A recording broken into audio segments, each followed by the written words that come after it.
Hey friends, I was recently in Las Vegas for the Coalition Science Conference put on by Dave Feldman, and Dr. Berry was one of the speakers there talking about a revolution.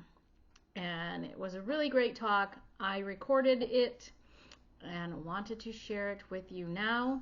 So I hope you enjoy Dr. Berry's message on joining us for a healthcare revolution. It's a very, very powerful message, and I think it's one that we could all do well with. So let's link arms, let's link resources, and let's create a revolution.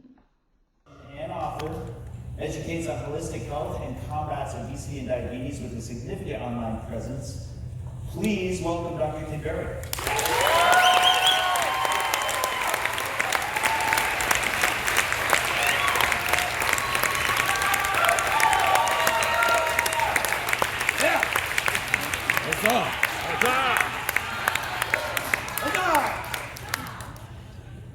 Man, so many people have been hinting around about it this entire conference. Isn't this a great conference? Yeah.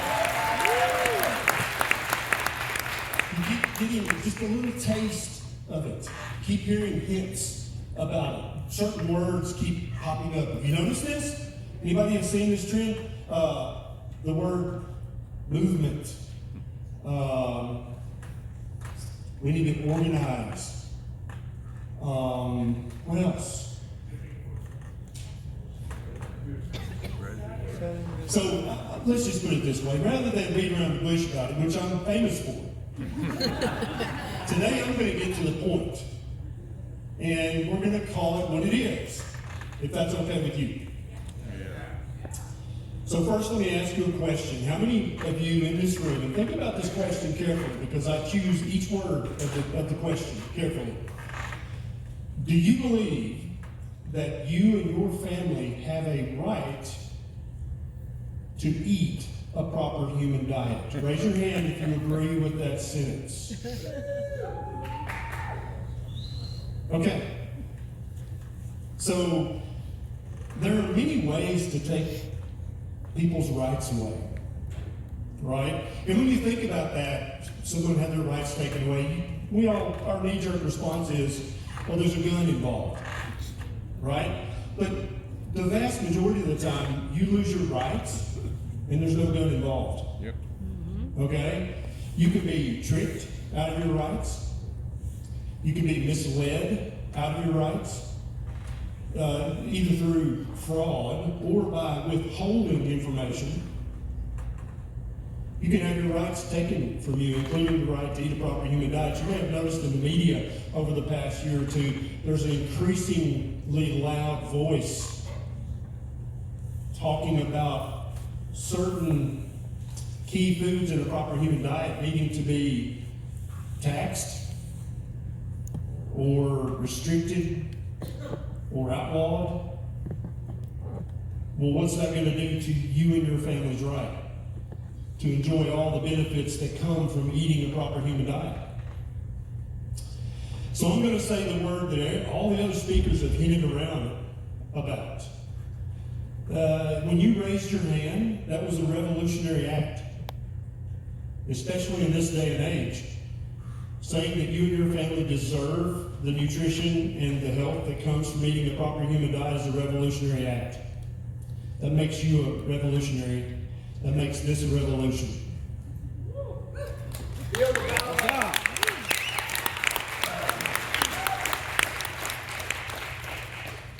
So let's put a pin in the revolution talk, and let's talk about medical and nutrition research. I'm sure you guys have seen the articles.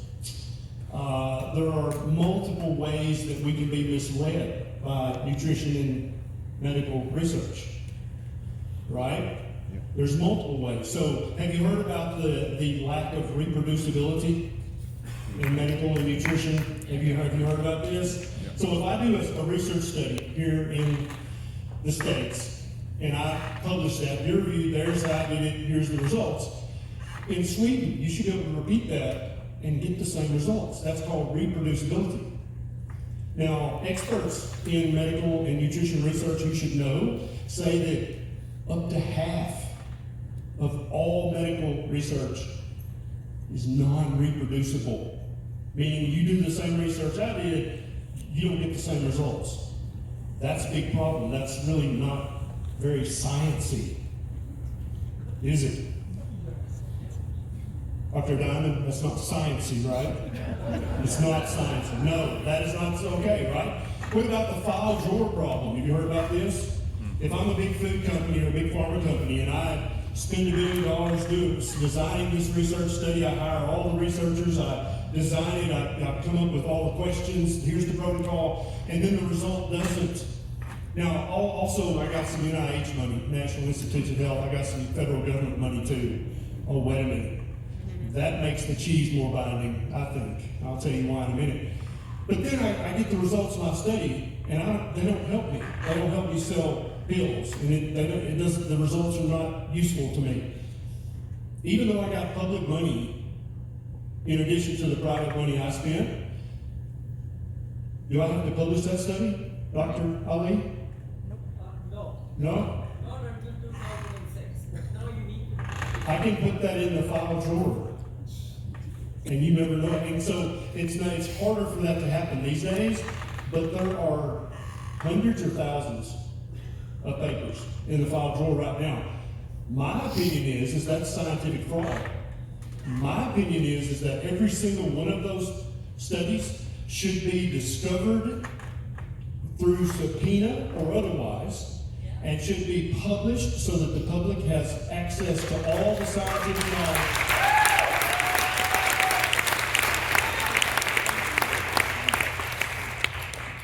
And then finally, what about the fraud? Have you seen the articles about the fraud in medical research? And I'm not talking about at Columbia State Community College where I got my associate's degree. I'm talking about at preeminent universities. I'm talking about chairmen of departments, okay, have fraudulently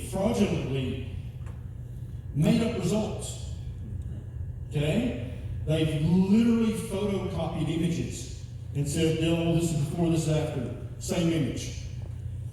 Now, there's no big money behind this. The federal government doesn't seem to be interested in ferreting that out. That seems to be important to me. I'm not sure why they're not interested. Lobbyists. I mean, I really have no idea why they're not focused on that.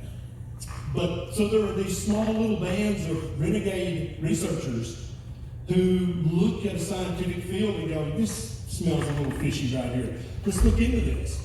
And you know what they find every single time when they start really digging into a study, to a department, to a chairman? Fraud. And I was reading an interview by one of these little renegade bands, one of these little ragtag bands of researchers.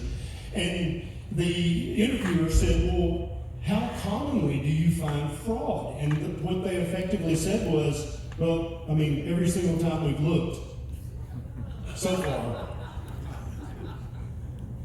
Like literally, if we look there, we find fraud. Now, with big food and big pharma being so involved in the design and the conduction of the studies, I predict, now I'm just a redneck from Tennessee, but I predict that there's fraud all the way down. Instead of turtles all the way down, it's fraud all the way down. You have fraudulent studies that are based on the results of fraudulent studies, which are based on the results of fraudulent studies going back for years. That's what we're going to find when some big organization finally does develop the anatomy to say, you know what, we're going to look at all this. That's what we're going to find, is pervasive fraud. Now, let's get back to the revolutionary part. I'm a student of history, among other things. And I've been an avid student of revolutions in multiple different countries and societies. And the one that I find the most compelling, maybe because I live in America, is the American Revolution. Now, on this side of the Atlantic, it's called the American Revolution. On the other side of the Atlantic, it's called the American Rebellion. Right? On this side, the founding fathers and mothers were heroes. On that side, they were scoundrels and they were pirates, right? So it's all perception. But there are several things that you need for a revolution. And there are several different styles or flavors of a revolution. One style is, let's just burn it all down. Now, obviously, that's not a very productive style. We've seen over the last few years groups of individuals who endorsed that. Let's just burn it all down. Obviously not conducive to a good society, right? Some other people said, you know what, I'm going to take care of me and mine. It's called circle wagons. I'm going to take care of me and my family and my close friends, and whatever the hell happens, happens. I don't know. I'm not part of it. Okay, that probably is good for self-preservation, but not so great for the society at large. Our founding fathers, definitely during the American Revolution, there was an element of burning down. We were throwing shit into harbors, and we were burning down buildings, and we were shooting people, and all that was happening. There was an element of that. And there was definitely an element of circle of wagons. Our family, we're not going to be involved in this. But they did two brilliant things. And when you see these things happening, that's how you know a revolution has legs. That's how you know a revolution might just make it, might just amount to something. The first thing is joining groups, forming groups, joining clubs, forming foundations and associations and organizations. Okay? Because, first of all, you don't want to burn it all down if you don't have anything to replace it with. Right. So you've got to have organization. You've got to have comrades. You've got to have friends and citizens who are like, yes, okay, we can do this. But the most brilliant thing our founding fathers did in the United States is they built parallel organizations. They said, we don't, this monarchy, we don't want that. Well, if we burn it down, then we'll have nothing. We'll just have anarchy. We need to, if we want to get rid of that government, we need to form our own government. Right? So they formed a legislature. Later they formed a judiciary. Then they formed an executive branch. So when the time came to burn it down, they weren't just running around with their pants down. They had a parallel system set up in place, ready to take the place of the previous ineffective and overarching government. Now, I told you earlier that raising your hand to that question was a revolutionary act. And this is indeed a revolution. But this is an intelligent revolution. There is an aspect of burn it down. And if you want to see that, you can go watch me attack the American Diabetes Association on Twitter. And call them out. And say, hey, Dr. Bob, why haven't I heard from you? Why won't you come on my YouTube channel? He's their medical director, who says an A1C of 7 is fine. And to, eat some grapes. Okay, that's burn it down. Circle of wagons, definitely we've done that. We left the city, moved to Holiday, Tennessee. We live in the woods. We grow our own meat. Some people store meat in the freezer. We store meat in the pasture. Yep. Okay? But now, so if you read much about the founding of America, there were so many clubs and organizations and societies that historians have trouble keeping up with them all. Like Ben Franklin was a member of 47 different societies, some of which were secret. Is there a secret handshake keto society yet? I'm not sure. But literally, they were a member of all these different clubs and organizations. Speaking of organizations, how many members of our PhD tribe do we have in the room? Stand up. No, stand up. Let me see you. Hey, thank you guys so much.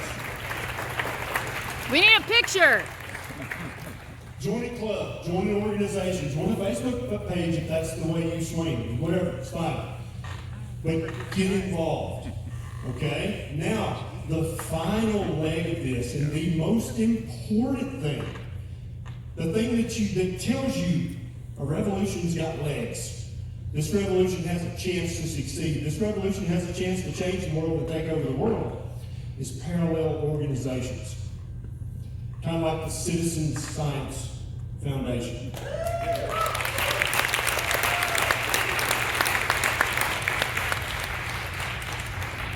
Sort of like Metabolic Mind.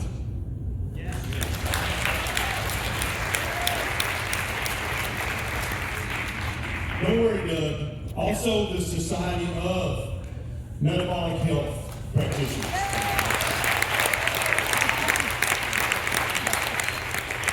When you see a revolution building up these alternative organizations, we don't like the current system. And we might burn it down on Twitter, but we're going to have replacements. We're going to have things up, ready, running, ready to go.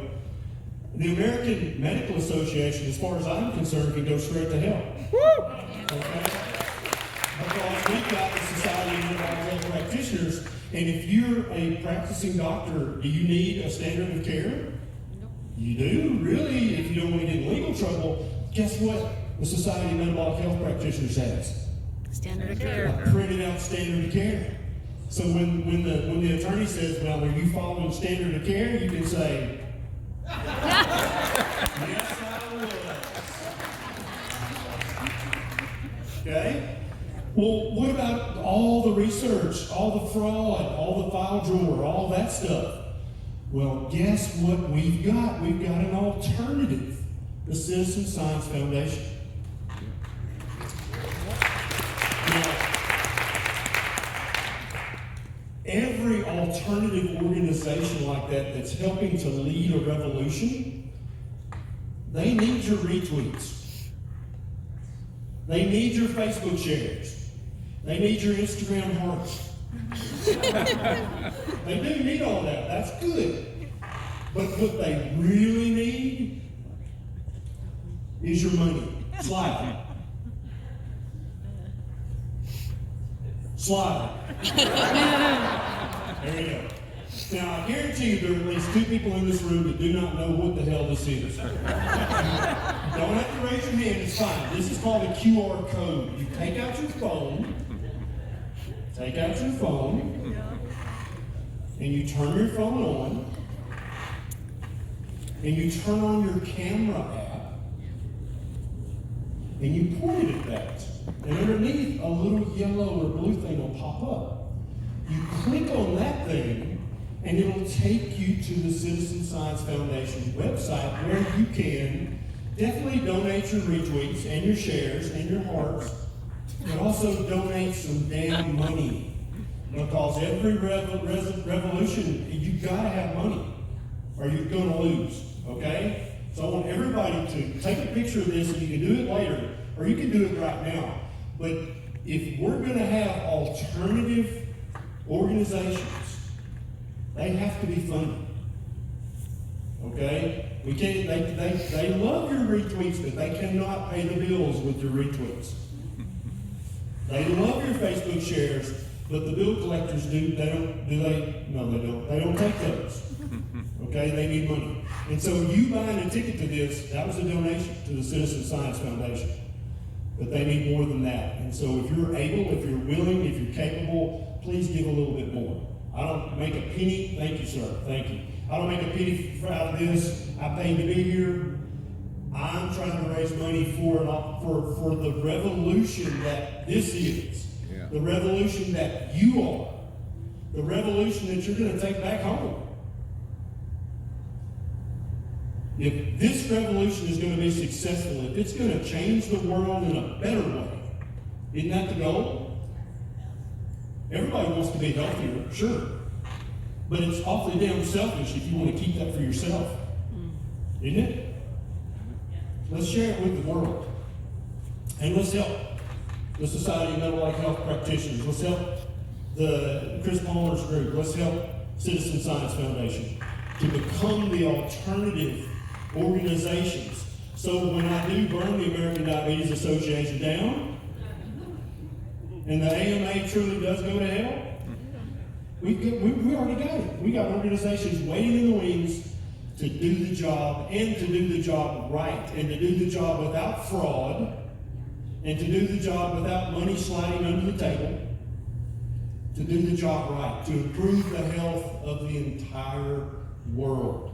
That's my goal, and I hope that's your goal too.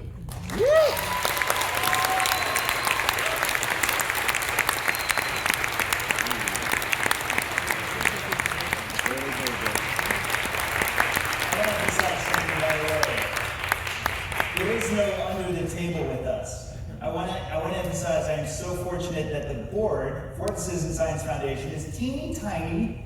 It's Sharon Del Pilar and it's Siobhan Huggins, and they can tell you right now, quite literally, virtually everything we collect, and I say virtually because we do have to pay third-party credit card processing fees and so forth.